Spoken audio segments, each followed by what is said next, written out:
Welcome. Welcome to Al Khalik Academy e-learning program. अस्सलाम आज हम पढ़ेंगे science class 8 chapter number 3 cell heredity and evolutions. What is cell? Cells क्या है? The basic unit of life, यानी life की जो बेसिक यूनिट है वो क्या है? सेल्स है।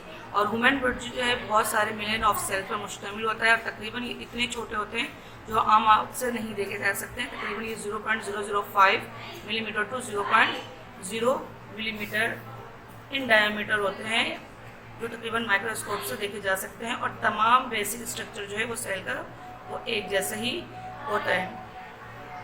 अब सेल्स में न्यूक्लियस जो तमाम सेल की एक्टिविटी को कंट्रोल करता है, इस न्यूक्लियस में थ्रेड लाइक स्ट्रक्चर होता है जिसको हम क्या कहते हैं? क्रोमोसोम कहते हैं। क्रोमोसोम डीऑक्सीराइबोन्यूक्लिक एसिड जो केमिकल्स है उससे बने हुए होते हैं और ये तकरीबन they control the development of the characteristic of that organism inherited it parents. ये क्या कहते हैं? कंट्रोल जो कैरेक्टरिस्टिक जो डेवलप हो रही होती है उसको कंट्रोल करता है कौन? Deoxyribonucleic acid. जैसे कि skin colour, hair colour, eye colour, ये जो डेवलपमेंट हो रही होती है इन तमाम कैरेक्टरिस्टिक की आपके ऑफिस में मुंतकिल होने के लिए इसको कंट्रोल जो क्रोमोसोम में मौजूद जो केमिकल होता है डीऑक्सीराइबोन्यूक्लिक, ये कंट्रोल करते हैं। The chromosome carry bits of information called gene. Gene क्या होता है? क्रोमोसोम में एक छोटा सा पार्ट्स होता है जो आपके कैरेक्टरिस्टिक को कंट्रोल करता है कि इसमें आपके पेरेंट्स में कौन सा कैरेक्टरिस्टिक है। ये छोटा सा जो पार्ट्स है क्रोमोसोम का, जो जहाँ पे कैरेक्टरिस्टिक्स होते हैं उसे हम क्या कहते हैं? जीन कहते हैं। ये भी डीऑक्सीराइबोन्यूक्लिक एसिड से ही बना हुआ होता है। The DNA molecule is like a twisted ladder called a double. DNA क्या था? Twisted ladder. जिस तरह से ये लेडर है, लेडर ट्विस्टेड लेडर की तरह ये बने हुए होते हैं। When cell is divided DNA first duplicate cell.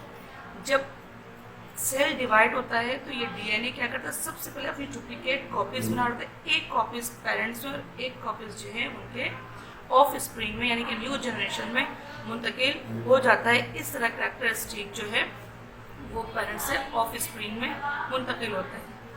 अब सेल डिवीजन काइंड और ये सारे तमाम काम किस वक्त हो रहा होता है? Cell division. तो सेल डिवीजन कितने तरह के होते हैं? दो तरह के। पहला क्या है? माइटोसिस और दूसरा मियोसिस कहता है। माइटोसिस किस तरह के सेल डिवीजन है?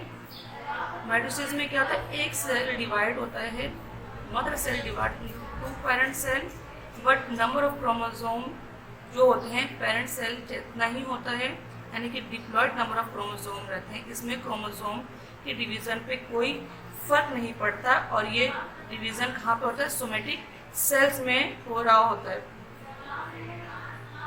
ठीक है। When cell is ready to divide, जब सेल जो है रेडी होता है डिवाइड के लिए, long thread chromosome appear in a nucleus. ये न्यूक्लियस में क्रोमोसोम है जो मैंने पहले ही बताया था, जो सेल डिवीजन के वक्त ही आपको वाज़ेह होगा।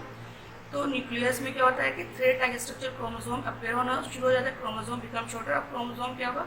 थोड़े से छोटे होने और थिकर होना शुरू हो जाएंगे और ये अपने ही जैसे क्या करेंगे? ये कॉपीज बना लेंगे और इस कॉपीज को, इसके एक क्रोमोसोम को हम क्या कहेंगे? क्रोमोटाइड कहेंगे। और यहीं पे स्पिंडल फाइबर्स अपेयर हो जाएंगे। स्पिंडल फाइबर अपेयर होने की वजह से ये क्या होंगे? ये सेपरेट होना शुरू हो जाएंगे। ये साइटोप्लाज्म जो है इनका सेल जो है न्यूक्लियस जो है न्यूक्लियस डिवाइड होना शुरू हो जाएगा और ये जो क्रोमोसोम भी जो है ये सेपरेट होना शुरू हो जाएंगे और इस तरह से ये जो है दो टोटल जो न्यूक्लियाई में डिवाइड हो जाएंगे।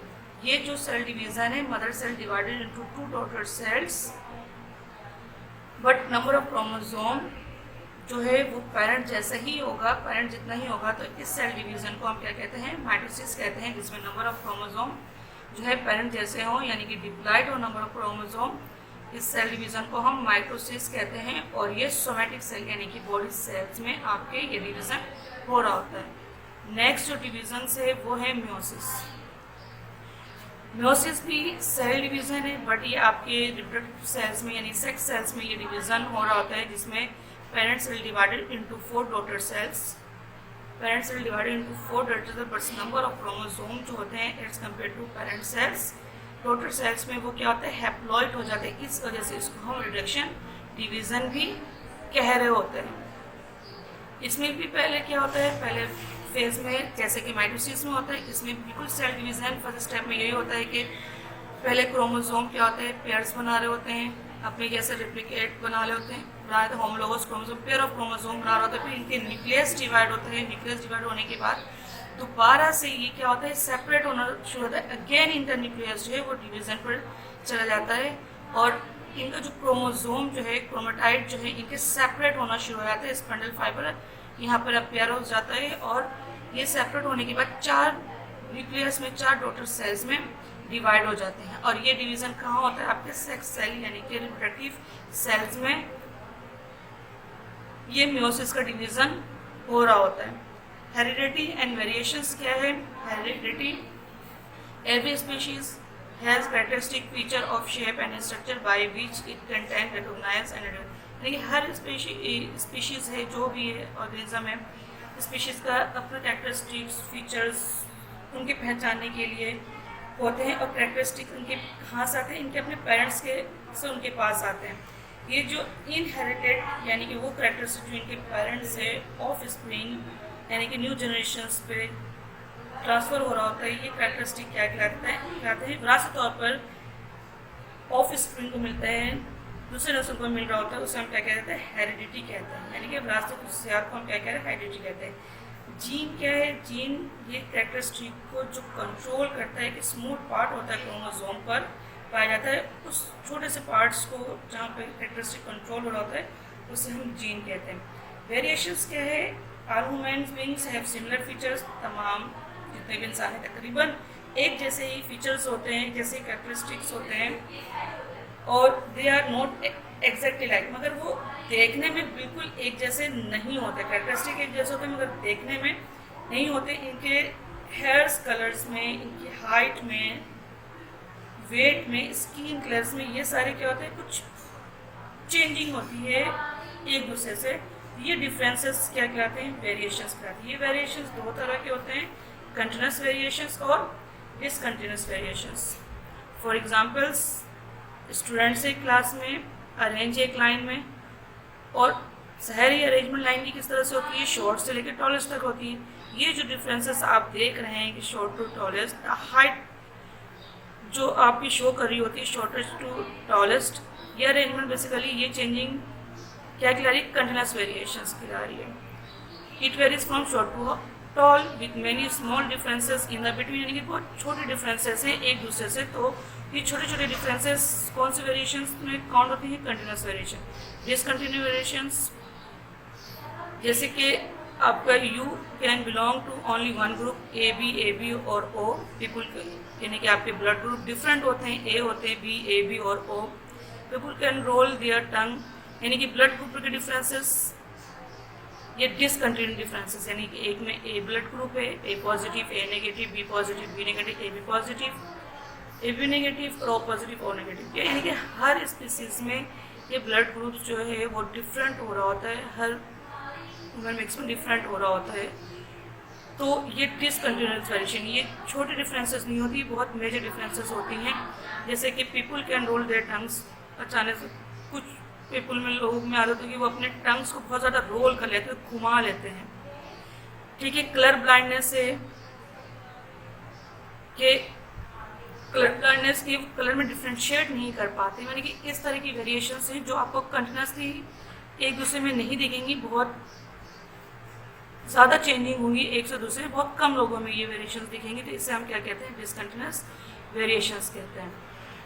कुछ टर्म्स हैं जिसको मैं बताऊंगी, जिसे हम पैटर्न ऑफ इनहेरिटेंस कहते हैं। जाइगोट क्या होता है? जब male sex join with a female sex, male sex join with a female sex, तो ये क्या बनाते हैं? एग्स बनाते हैं, फर्टिलाइज एग्स बनाते हैं। तो इस एग्स को हम क्या कहते हैं? जाइगोट्स कहते हैं। Recessive genes which are separate और dominate by other genes are called recessive genes. वो जीन्स जो सप्रेस कर दे डोमिनेंट कैरेक्टरिस्टिक्स से सप्रेस हो जाए, छूट जाए, इससे हम क्या कहते हैं? रेसेसिव जीन कहते हैं। होमोलोगस क्रोमोसोम, होमोलोगस क्या होते हैं? A person with 2 identical genes, यानी कि क्रोमोसोम मौजूद है, इन दोनों में एक जैसे ही कैरेक्टरिस्टिक मौजूद हैं, एक जैसे ही आइडेंटिकल जीन्स मौजूद हैं, इसको हम क्या कहेंगे? होमोलोगस कहेंगे। और अगर इस क्रोमोसोम पे डिफरेंट जीन हो, इस क्रोमोसोम पे डिफरेंट जीन हो कैरेक्टरिस्टिक को कंट्रोल करने के लिए, उसे हम क्या कहेंगे, हेटेरोजाइगस कहेंगे। डोमिनेंट जीन क्या होते हैं, वो कैरेक्टरिस्टिक जो वाज़ेह हो जाए उसे हम क्या कहते हैं, डोमिनेंट कैरेक्टरिस्टिक, और वो कैरेक्टरिस्टिक या वो जीन जो छुप जाए और फिर नेक्स्ट जनरेशन में वाज़ेह हो उसे हम रिसेसिव जीन कह रहे होते हैं। इसके लिए मैंडल्स का एक एक्सपेरिमेंट है, एक साइंटिस्ट है इन 1865 George Mendel and Australian monk carried out simple experiment. उन्होंने सिंपल एक्सपेरिमेंट किया यूजिंग गार्डन पीस, यानी कि गार्डन पीस जो मटर के दाने हैं, उन्होंने ही notice a number of differences in their characteristics. Notice किया कि बहुत ज़्यादा डिफरेंसेस है इस गार्डन पीस में। For example some varieties had short stem, कुछ की शॉर्ट स्टेम्स थे, कुछ की long stems, some hold smooth seeds coat, कुछ में सीड्स कोट्स जो है वो ज़्यादा स्मूथ, और सम कुछ सीड्स में रिंकल यानी कि रिंकल टाइप के सीड्स कोट्स थे। अब एक्सपेरिमेंट के वक्त ही carefully transfer pollen grains from the anther of the pure breeding tall plants to the stigma of the pure breeding short plants. अब इन्होंने एक्सपेरिमेंट में क्या किया, प्योर टॉल प्लांट जो है प्योर टॉल प्लांट लिया और प्योर जो है वो शॉर्ट प्लांट्स लिए, इनके पोलन ग्रेन को ट्रांसफर किया यानी पोलिनेशन का प्रोसेस किया। He collect the seeds from the plants. अब प्रोसेस करने के बाद उन्होंने इस प्लांट से सीड्स कलेक्ट किए। Carefully observe the growth of new plant. जब इनको न्यू प्लांट्स ग्रो थे he found that were all tall. हालांकि इन्होंने प्योर शॉर्ट और प्योर टॉल लिया था जब इन्होंने पोलिनेट करवाने, जब इन्होंने इनके पोलिनेशन को जब इन्होंने प्योर ब्रीडिंग करवाई, इनको न्यू जनरेशन में तमाम के तमाम प्लांट क्या मिले, टॉल मिले। द जीन ऑफ टॉलनेस और डोमिनेंट। इससे ये बात जाहिर हुआ कि जो जीन थे टॉल प्लांट्स के वो क्या थे, डोमिनेंट थे, जिन्होंने शॉर्ट प्लांट्स के जीन को क्या कर दिया, सेप्रेस कर दिया, और इनका कैरेक्टरिस्टिक जो है वो सेप्रेस हो गई, छुप गया, और सारे के सारे क्या हुए, टॉल प्लांट जो है इनके जीन जो है वो डोमिनेंट हो गए ऑफ स्प्रिंग में। म्यूटेशंस क्या होते हैं, some time cell divided the structure of chromosome और जीन में भी चेंज। सेल डिवीजन के वक्त क्या होता है कि क्रोमोसोम के जो स्ट्रक्चर जो है और जीन जो है ये चेंज हो जाते हैं, एक दूसरे से चेंज हो जाते हैं, यानी कि एक क्रोमोसोम का पार्ट दूसरे क्रोमोसोम में, दूसरे क्रोमोसोम का पार्ट पहले क्रोमोसोम में चेंज हो जाता है। तो इस चेंजिंग जो होती है क्रोमोसोम की, इसे हम क्या कहते हैं, mutations. When gametes are formed in the sex organ, there is a chance that change in the structure of number of chromosome। तो इसमें चांस ये होता है कि नंबर ऑफ क्रोमोसोम भी है वो चेंज हो जाए। इसकी वजह से ऑर्गेनिज्म में बहुत ज़्यादा एबनॉर्मलिटीज होती है, जैसे कि डाउन सिंड्रोम्स और हीमोफीलिया जैसे डिजीज़ हैं, ये म्यूटेशन की वजह से ही कॉज करते हैं। इवोल्यूशंस क्या है, चेंजिंग है, जो बिगनिंग शुरुआत से जो चेंजिंग हो उसे हम क्या कहते हैं, इवोल्यूशंस कहते हैं, यानी कि बहुत बड़ी चेंजिंग, मगर वो ग्रेजुअल चेंजिंग से, बिगनिंग से ही चेंजिंग हो और सर्टेन टाइम के बाद वो वाजे हो, एक बहुत बड़ी कैरेक्टरिस्टिक में बहुत बड़ी चेंजिंग आ जाए, उसे हम क्या कहेंगे, evolutions. Evolution mean change and improvement from simple meaning. Evolutions क्या है, चेंज है, इम्प्रूवमेंट है किसी भी स्पीसीज में जो शुरुआत से होती है। इसके लिए फॉर एग्जांपल्स मैं देना चाहूँगी यहाँ पे ज़राफ़ा के शुरू में गर्दन, ज़राफ़ा के उनके बहुत शॉर्ट नेक होते थे, छोटी गर्दन होती थी उनकी, मगर चूँकि वो डेजर्ट में रहते थे, उनको अपने खाना हासिल करने के लिए, पत्तों के दरख्त के पत्ते खाने के लिए उन्हें अपनी गर्दन को ऊंची करनी होती थी, ऊंचे करते थे वो, तो ग्रेजुअल वो कंटिन्यूसली वो अपने नेक को यूज़ करते रहे। तो इस तरह जब उनकी अब जो जनरेशन है उनमें ज़राफ़ा की जो भी गर्दन है बहुत लंबी है, लेकिन इनिशियल ज़राफ़ा की जो गर्दन है, नेक है, वो इतनी लंबी नहीं होती। इस तरह स्नैक्स है, इन द बिगनिंग स्नैक्स के लेग्स होते थे, मगर स्नैक्स जो है वो लेग्स को यूज़ नहीं करते थे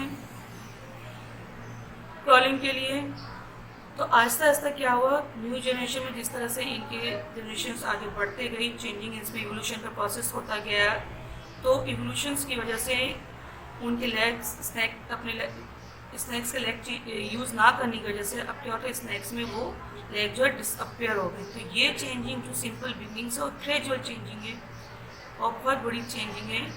ये चेंजिंग क्या कहलाती है, इवोल्यूशन यानी इर्तिका। थ्योरी है, डॉर्मन्स एक साइंटिस्ट है, इन्हीं कुछ थ्योरी है, उसमें उन्होंने ये सजेस्ट किया इवोल्यूशन किस तरह से होता है। There is a variation within a population of living things. सारे लिविंग थिंग्स जो भी पॉपुलेशन से लिविंग थिंग है उसमें वेरिएशंस, कुछ ना कुछ वेरिएशंस होती हैं। There is a struggle for survive within populations, और ये जो भी स्पीशीज़ है, जो भी लिविंग थिंग है, वो पॉपुलेशन में होते हुए सर्वाइव करते हैं, स्ट्रगल करते हुए सर्वाइव करते हैं, यानी कि खाने पीने की स्ट्रगल्स होती है, रहने की स्ट्रगल्स होती हैं, स्ट्रगल्स करते हैं, इनके अंदर वेरिएशंस होती है। Some individual better adopted surrounding, कुछ इंडिविजुअल्स जो होते हैं, कुछ ऑर्गेनिज्म जो होते हैं, इस स्ट्रगल्स को बेहतर तौर पर सर्वाइव करते हैं और इन्वायरमेंट को क्या करते हैं, एडॉप्ट करते हैं।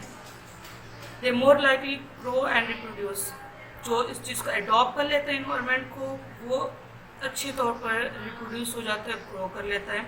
और जो इस स्ट्रगल में या इन्वायरमेंट को एडॉप्ट नहीं करता, जाहिर है उनकी क्या हो जाती है, डेथ हो जाती है। और जो रिप्रोड्यूस कर रहे हैं तमाम चीज़ों को स्ट्रगल करते हुए आगे बढ़ के वही सर्वाइव करेंगे और वही फिट होंगे इन्वायरमेंट में, और फिर उन्हीं ऑर्गेनिज्म में, उन्हीं स्पीसीज में फिर क्या होगा, इवोल्यूशन का प्रोसेस होता है, जो तमाम प्रोसेस से, तमाम स्ट्रगल से गुजर करके आगे की तरफ पहुँचते हैं।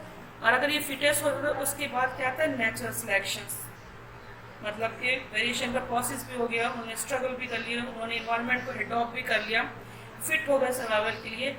उसके बाद आखिरी ऑप्शन, आखिरी क्या है, नेचुरल, जब तक अल्लाह चाहे तो वो ज़िंदा रह सकते हैं और उनमें इवोल्यूशन का प्रोसेस हो सकता है। अगर नेचर ना चाहे तो वो सिलेक्ट नहीं हो सकते और अपने पॉपुलेशन को आगे नहीं बढ़ा सकते। एविडेंस कहाँ से मिलते हैं इवोल्यूशंस के, बहुत सारे ऑर्गेनिज्म जो हैं मर जाते हैं, वो डिसअपियर हो जाते हैं, मगर कुछ ऑर्गेनिज्म, कुछ स्पीसीज जो हैं वो क्या होते हैं, वो प्रिजर्व हो जाती हैं उनके फॉसिल्स सेडिमेंट्स में, सॉइल्स की लेयर्स में।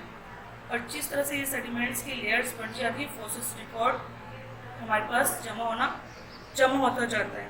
ये फॉसिल्स रिकॉर्ड्स जो हैं वो एविडेंस है कि इनमें कितने इवोल्यूशंस का प्रोसेस होगा। जैसे कि कुछ फॉसिल जो है हॉर्सेस, एलिफेंट, जिराफा और कैमल्स के मिले हैं कि पहले हॉर्सेस, एलिफेंट, जिराफा के एग्जांपल्स मैंने आपको दे दिए नेक के। तो क्या इनमें चेंजिंग है, अब इनमें क्या चेंजिंग, क्या इवोल्यूशन का प्रोसेस आया, किस प्रोसेस के तहत, अब ये किस कंडीशन में, कौन से स्ट्रक्चर, किस चेंजिंग के साथ ये अर्थ में मौजूद है। तो ये फॉसिल्स रिकॉर्ड ही इन चेंजिंग को हमें बता रहा होता है। ये तो था आपका चैप्टर नंबर 3। कुछ वर्क है आपका, पहले आप रीड कीजिए, वीडियोस देखिए, समझिए, उसके बाद राइटिंग करने के बाद आपने वर्क करना है। पहले आपने क्या करना है, वर्ड्स मीनिंग, क्वेश्चन आंसर्स, के बाद कुछ डिफरेंसेस दिए गए हैं, डिफरेंसेस है, उसके बाद एमसीक्यूज है, एमसीक्यूज के बाद आपको डायग्राम बनाना है, सेल डिवीजन, जो माइटोसिस और मियोसिस का है। उसके बाद शॉर्ट नोट है, शॉर्ट नोट किस पर है, एसिड रेन। एसिड रेन में आपको बता दी poisonous gases are added to the atmosphere every day. बहुत सारे पॉइजनस गैसेस हैं हमारे एटमॉस्फेयर में, जो हमारे इन्वायरमेंट में, जो हमारे एटमॉस्फेयर में शामिल होते रहते हैं। अब वो क्या है, oxide of nitrogen and sulphur mix with water. जो ऑक्साइड है, नाइट्रोजन मौजूद है, ऑक्साइड्स हैं, और सल्फर के जो ऑक्साइड्स हैं वो जो है मिक्स होते रहते हैं water vapour in the air from acid rain. वो वाटर वेपर थ्रू जो है एयर में शामिल होते रहते हैं, और ये क्या बनाते हैं, एसिड बनाते हैं, such a sulphuric acid and nitric acid. अब ये इसके ऑक्साइड ऑफ नाइट्रोजन वाटर के साथ मिलकर क्या बना रहे हैं, सल्फ्यूरिक एसिड और नाइट्रिक एसिड बना रहे हैं। This acid are absorb rain. अब इस एसिड को कौन एब्जॉर्ब करता है, वो रेन, जो बारिश होती है, जो ये इस एसिड को क्लाउड्स, जो बारिश हो रही होती है उसमें शामिल हो जाती है, और ये बारिश की सूरत में ये एसिड रेन जो है ज़मीन पर वो आ रहा होता है। बारिश के पानी में ये ऑक्साइड जो है शामिल हो जाते हैं, ये एसिड शामिल हो जाता है और एसिड रेन की सूरत में वो ज़मीन पर आ जाता है। अब ये एसिड रेन क्या कॉज करता है, ये डैमेज कर देता है तकरीबन, ये बहुत सीरियस कंडीशन से सीरियस डैमेज करता है और किल कर देता है ट्रीज़ को, और बहुत सारे हैबिटेट्स जहाँ पे ऑर्गेनिज्म रहते हैं, स्पीसीज रहते हैं, वो हैबिटेट्स को भी क्या करता है, डिस्ट्रॉय कर देता है। When acid rain fall in lakes and rivers, अगर ये लेक्स और रिवर में एसिड रेन हो तो ये बहुत नुकसानदेह है किसके लिए, फिश के लिए, प्लांट्स के लिए और दूसरे फ्रेश वाटर एनिमल लाइफ जो है उनके लिए बहुत ज़्यादा नुकसान है। Acid also attack the stone work for building बन रहा है, वहाँ पे जो भी वर्क हो रहा होता है उनको भी ये डैमेज करता है। मतलब कि इन्वायरमेंट में मौजूद जितने भी पॉइजनस गैसेस मौजूद है वो हमारे रेन में शामिल होकर के एसिड रेन फॉर्म करता है, और ये इतना ज़्यादा हार्मफुल होता है कि ये ट्रीज़ को, हैबिटेट्स को, मैरिन्स लाइफ को और हद तक ये स्टोन वर्क ऑफ जो बिल्डिंग है, यानी जो बिल्डिंग जो कंस्ट्रक्शन, उनको भी ये क्या करता है, डैमेज कर देता है। आई होप सो आपको ये चैप्टर समझ में आ गया होगा। Thank you so much.